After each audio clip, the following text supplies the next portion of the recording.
सरस्वती जी और उनकी बहू रश्मि के बीच एक दिन बहस छिड़ जाती है। आखिर किसका काम ज्यादा आसान है, बहू का या सास का? माँ जी, सास को काम ही क्या है, आपके सारे काम उंगलियों पे तो हो जाते हैं। कुछ भी। हाँ, हिसाब तो उंगलियों पे ही हो जाता है ना। अरे बेटा, ऐसा सिर्फ अभी लगता है। जो मुझे करना पड़ता है ना, वो तुझे करना पड़े तो समझ आएगा कि असली काम का पहाड़ कैसा होता है। ठेले बराबर वजन भी नहीं है आपके काम में, और बात पहाड़ों के वजन की कर रही हैं आप। तू ऐसा करती ही क्या है घर में बेटा, ये तो बता मुझे। मैं थोड़ी ना कुछ करती हूँ, सब जादू से हो रहा है इस घर में। अरे एक दिन मेरा काम करोगी तो समझ आएगा। Okay okay, shut up. कल से मैं घर के काम करूंगी और तू मेरी जगह हर चीज का हिसाब रखना, ठीक है? ठीक है, ये भी कर लेते हैं। ये सास बहू की डील के बारे में रश्मि के पति अमन को नहीं पता था और न ही अमन के पिताजी सुरेश जी को। पर गेहूं के साथ साथ जैसे घुन भी पिस जाता है, ये दोनों भी पिसने वाले थे। सुबह अमन उठकर रेडी होता है ऑफिस जाने के लिए, तो पता है उसके कपड़े नहीं निकले हुए हैं। अरे रश्मि, तुमने मेरे कपड़े नहीं निकाले? अपनी माँ से पूछो ना, उन्हीं का काम है ये। अमन अपनी माँ के पास जाता है। अब मेरे कपड़े आज आप देने वाले हो क्या माँ? हाँ, देना तो मुझे ही चाहिए, पर तेरी बहू ने कपड़े धोने ही नहीं डाले, तो कोई भी धुला हुआ कपड़ा नहीं है बेटा। हैं? ऐसा क्यों? कपड़े तो धोने आप ही देते हो ना माँ? अरे बहू ने तुझे बताया नहीं, अब हम अदल बदल गए हैं। मैं अब बहू और तेरी बीवी सास।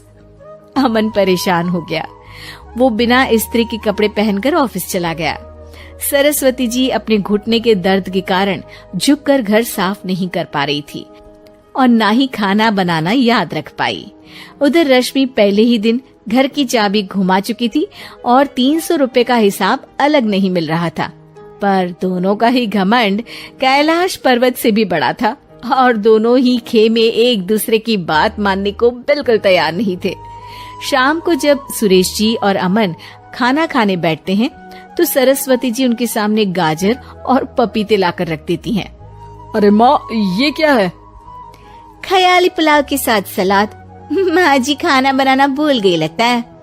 अरे एक एक चमन्नी का हिसाब है मेरे पास, खाना बनाना कैसे भूल जाऊंगी? ये तो मैंने पढ़ा था कि फल फ्रूट खाने से सेहत अच्छी रहती है, इसीलिए ये ले, एक फल खा ले। रात को सुरेश जी और अमन अपनी मीटिंग बिठाते हैं अकेले में। बाबूजी, इनकी लड़ाई के कारण ना हमें ठीक से खाना मिल रहा है, उल्टा घर के सारे काम रुक गए हैं। हाँ बेटा, 2 भैंसों की लड़ाई में बेचारे खेत के पौधों का भी नुकसान हो रहा है।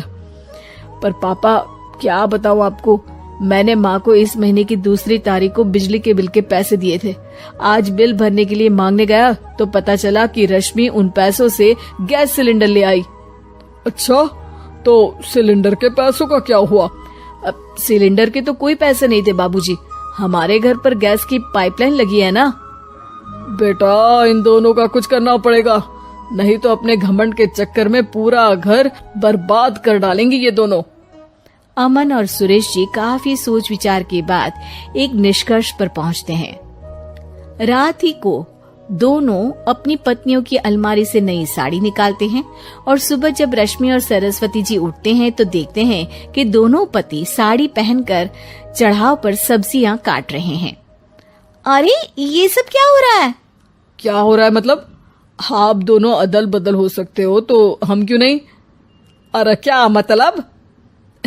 नहीं नहीं, मेरी भी बचपन से किसी की बहू बनने की इच्छा थी, तो आज से सरस्वती तुम बड़ी बहू, मैं मिडल बहू और अमन छोटी बहू। अरे लेकिन सब घर पर बैठ जाएंगे तो कमाएगा कौन? ये घर कैसे चलेगा? अब वो तो भैया या बाकी लोग जाने, अब हमने भी अदल बदल कर ही लिया है तो कुछ नहीं हो सकता। रश्मि और सरस्वती जी को समझ में आ जाता है कि उन दोनों की आपस की डील की वजह से इन दोनों को बहुत तकलीफ हो रही है और उनके ईगो ने दूसरों को कितनी यातनाएं दी है। अब असल में माँ जी आप सही थी, सास बनना बहुत मुश्किल है। अरे हाँ बेटा, और तू भी, मुझसे तो नहीं हो पाया सब घर के काम, वापस बदल ले क्या? हाँ हाँ बिल्कुल माँ जी, और अब आप दोनों भी बदल लीजिए, कोई आ गया तो आप दोनों को देखकर क्या सोचेगा। अच्छा है, आप दोनों के समझ में ये बात तो आई, मैं फटाक से कपड़े बदल लेता हूँ। अरे रुक जा बेटा, एक फोटो ले लेती हूँ तेरी, मेरी बेटी होती तो तेरे जैसी ही दिखती साड़ी में। और मेरा फोटो नहीं लोगी?